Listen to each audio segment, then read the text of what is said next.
Привет всем! Меня зовут Тириваши Марандура, я здесь еще. Очень рад, что мы здесь с вами.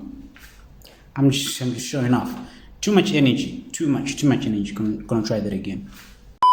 Yeah, I speak Russian. I just had to throw that in there. Hi there.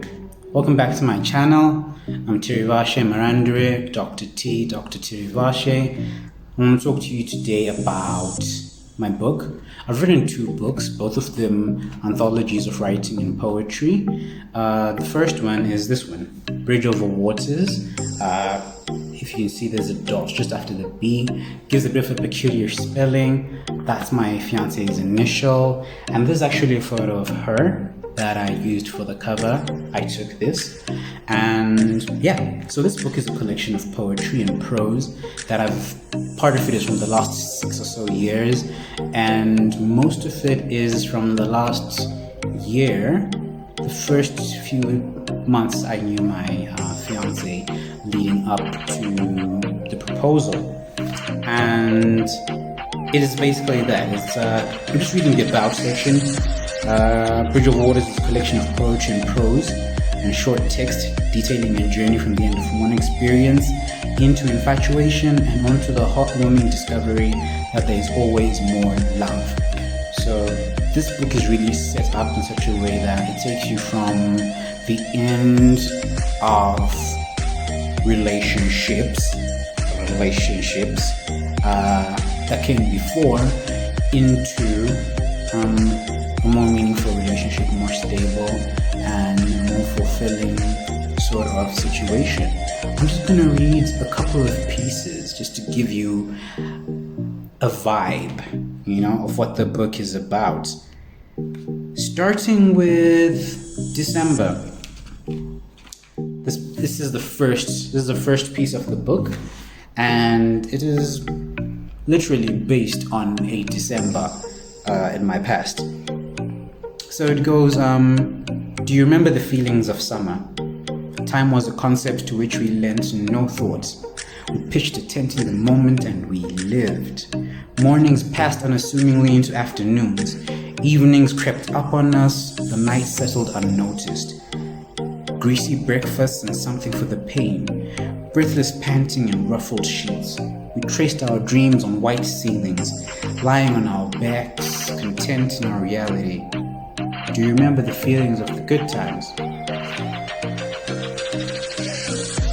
This piece is theoretically a scenario that is a compilation of many scenarios, where you feel comfortable in a relationship and you're still in that dreamy stage where you can make plans, talk about things that are just random and sometimes tied to a future that you think you're going to have. Sometimes it's just, it's just passing the time, super nothings, so they say. And it's, the next piece I wrote is titled Love Me in Whatever Way. It's titled after a James Blake song. It has a bit of desperation in it, when you're stuck in something a bit unhealthy and you would rather stay in just because you're comfortable than leave and find something new or just find yourself. It goes, she says you deserve better. I can't help but think, who cares about better? I just want you. And so I embrace the mediocrity that is us. I can't imagine it otherwise. Better is just not for me. You're all I want to need. You're all I want. And then it segues into the next piece, Love Was. Her love had become like a good book he had once read. Pleasant to remember, but vague and almost meaningless. Full of a wide array of characters, all important to the theme of the story, but nonetheless forgettable people with names not worth committing to memory. This is what her love had become. It was like a stone necklace placed around the neck of a drowning man. He was a drowning man. He could feel himself floundering about in the shallow waters of her affections, and it was this that worried him most, knowing that he was choking on nothing more than a puddle's worth of her endearments. It was the teaspoon of poison in his coffee. He could taste it, but he couldn't quite place it. And then, oh my word, there's this piece that I'm just going to read, which is at the end of the first part of the book, the coming out of the relationship. It is literally the end of the old way of things. The title is Goodbye. Do you remember the first kiss? Your back was against a doorway. We stood at the entry to something beautiful. I touched you with my lips, but I felt you in my spine.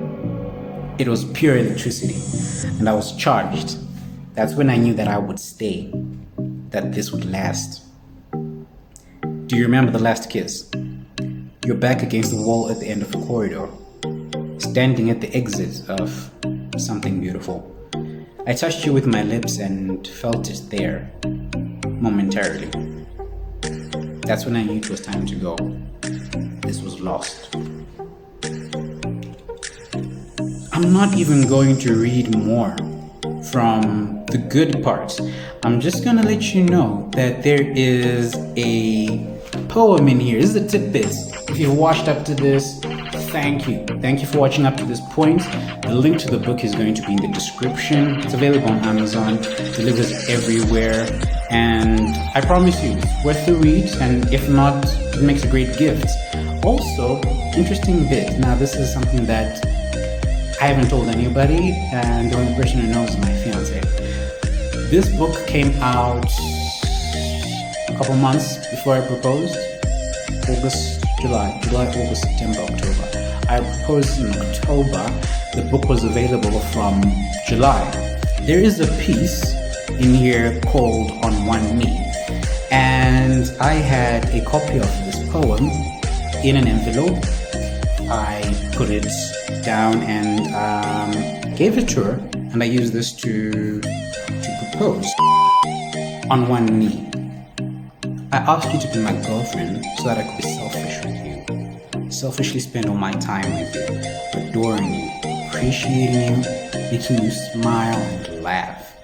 I asked so I could take pictures of your happiness, to print them out and mount them on my walls.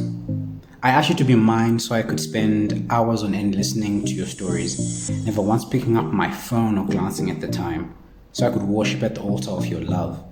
Every kiss a prayer, every touch a hymn. I asked you to be my partner so that you could know without a doubt that I am yours. No room for distrust, no need for hesitation. Every minute of every day, building on a love that will be everything. I asked you to be my girlfriend so that it wouldn't have been a reach to ask you this now. Will you be my wife? That was well thought out. So she read that and she walked into a room and she found me on one knee. So if you know anyone who is thinking about getting engaged anytime soon and wants to try a cool, unique-ish way of doing it, it's still going to be unique, because you need the book to make it work. So get yourself a copy of this book. Again, link will be in the bio. And yeah, I just hope you can share in this story and that you can appreciate it for what it is. It's just one long love letter, it's just a reminder that, the people who are still out there who think about romantic love, who put it into action, who chase that idea, of love. Thank you for watching this. This has been Tirilashe. Take care.